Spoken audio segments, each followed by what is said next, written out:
Bueno, lo primero, ¿qué es la educación popular para vos? Bueno, digo lo que es para nuestro colectivo, el equipo de Educación Popular Peronistas en Rebeldía, que entendemos a la educación popular como pedagogía de la resistencia, como una de las dimensiones pedagógicas de los procesos de lucha, de organización y de búsqueda de construcción de una praxis revolucionaria, transformadora de los movimientos populares. Digo sobre todo de nuestro continente porque es una experiencia nacida en América Latina y que creo que tiene su vitalidad en América Latina. Y también aclaro que esta es una mirada y que hay otras dentro de la educación popular, sobre todo en la última década que se masificó bastante las experiencias que en nombre de la educación popular, entiendo, han tratado de disociar lo que es el contenido de transformación, de lucha contra el sistema en una pedagogía de la asimilación en el sistema, incluso una pedagogía que tiende a tratar de cubrir los baches que el sistema va dejando a partir de la exclusión. O sea que esta mirada que expreso de la educación popular entiendo que hoy trata de confrontar no solo con una educación que reproduce la dominación desde el sistema, sino también con muchas miradas que cumplen con roles asistencialistas o con roles de alguna manera que contribuyen a estas prácticas de dominación, en el sentido de que buscan el disciplinamiento, que buscan los caminos para una integración subordinada en el sistema. Bien, ¿y cómo ha servido la educación popular para los procesos de lucha social? Bueno, yo creo que hay distintas experiencias y por eso ponía esta diversidad de miradas en principio. Pero desde su nacimiento lo que se buscó desde la experiencia de educación popular es acompañar estos procesos de resistencia y de organización. Y que la evaluación es algo que nos debemos colectivamente, porque podemos hacer, si pensamos en todo el continente, la educación popular ha tenido, por ejemplo, una fuerte presencia en Brasil, y ahí cualquiera de los movimientos sociales, desde el Movimiento Sin Tierra de Brasil hasta otras organizaciones de la vía campesina, han formado desde la educación popular, lo que después ellos han trabajado con pedagogía de la tierra, por ejemplo, y es parte de las luchas, yo no tengo duda, de la vía campesina en Brasil y en América Latina, pero también puedo pensar en los años 80, donde en pleno conflicto armado en los países de Centroamérica, la educación popular fue una de las dimensiones de construcción de los movimientos sociales e incluso de las organizaciones revolucionarias que estaban combatiendo en esa época. En nuestro país, en Argentina, creo que la educación popular ha sido asumido en principio por las organizaciones campesinas, por movimientos barriales, por movimientos sobre todo de trabajos en las villas, por ejemplo, y en una dimensión sobre todo ligada a la alfabetización y a la educación de adultos, y hoy se ha multiplicado, y creo que sería muy interesante, ya que está la pregunta, pensar en un proceso de sistematización de esa evaluación. Bien, y para los procesos de formación al interior de los propios movimientos, ¿no? ¿Cómo ha servido la educación popular? Sí, ahí tenemos un debate también. Yo creo que en todos los temas ahora hay debates. En mi opinión, los movimientos que han logrado integrar la concepción de la educación popular como una propuesta de formación política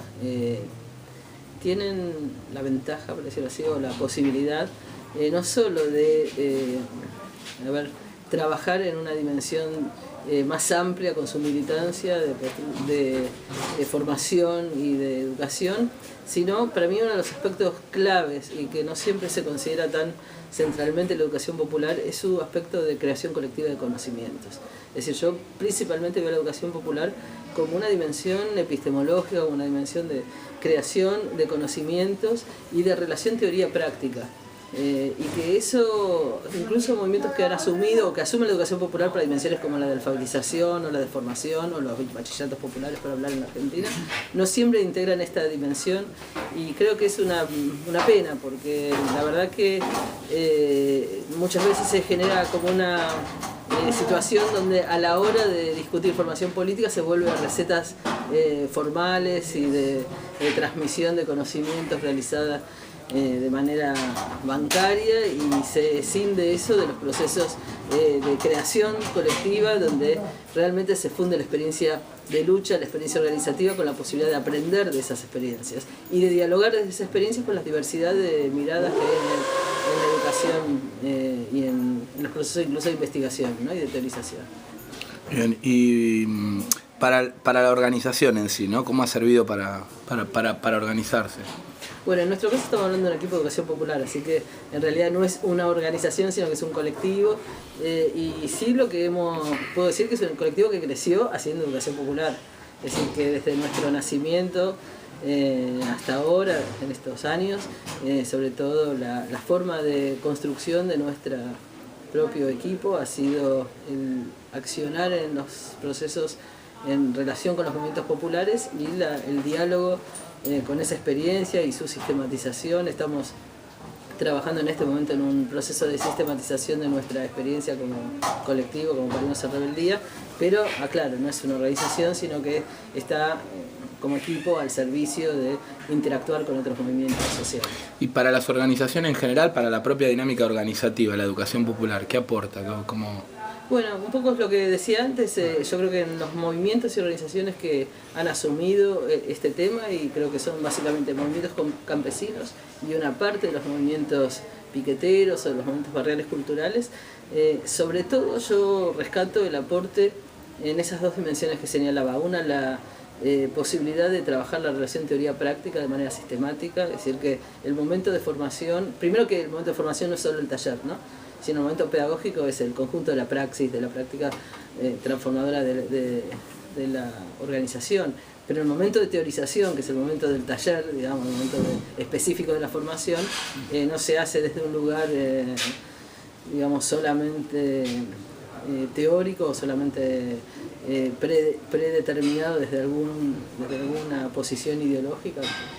cualquiera que sea, sino desde esas posiciones en diálogo permanente con la experiencia que vienen haciendo las organizaciones. Y yo siento que ahí ha habido oportunidades entonces de cuestionar muchas lógicas dogmáticas o muchas posibilidades de miradas estereotipadas de la realidad, sin decir que eso sea una maravilla ni que esté acabado, pero por lo menos ha tenido más fluidez esa relación teoría-práctica que en algunas otras organizaciones donde vemos que la verticalidad en la forma de educación política, tal vez en nombre de una ortodoxia o en nombre de un apego a los principios ideológicos, pero que yo sinceramente, y para ser muy franca, si hablamos desde el marxismo, que es desde donde se producen estos debates, yo creo que al marxismo le hace muy bien esta confrontación permanente, y aparte que es parte de la esencia del marxismo, esa relación teoría-práctica. El otro aspecto es el tema de un manejo mayor de la dialéctica, ¿no? Es decir, muchas de esas miradas están estereotipadas en posiciones metafísicas y que hacen recortes de la realidad desde visiones estáticas, o en la lógica del acontecimiento, ¿no? Que también hacen recortes a veces arbitrarios de la realidad, que eligen el acontecimiento y después buscan la fundamentación de acuerdo a lo que se quiera justificar. Todo esto lo digo con respeto porque creo que son todas búsquedas que la necesidad de recuperar la creatividad y también valorizar lo que es la teoría, porque muchas veces desde la educación popular inclusive, o desde sectores de la educación popular, había un vacío que llevó a una subestimación de la búsqueda teórica. Entonces muchas veces se combatió eso reafirmando una teoría, pero una teoría muy impregnada de esto, me parece, de un aspecto muy metafísico, de una concepción en ese sentido.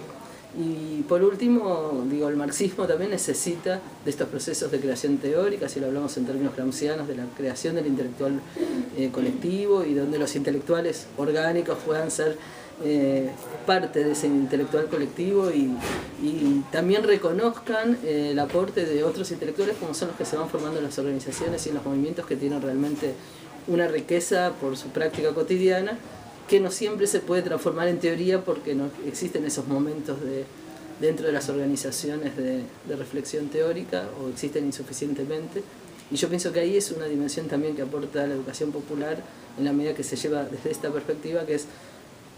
bueno, el momento de pensar la realidad colectivamente, interactuando, dialogando con las prácticas y con distintos aportes de la ciencia social.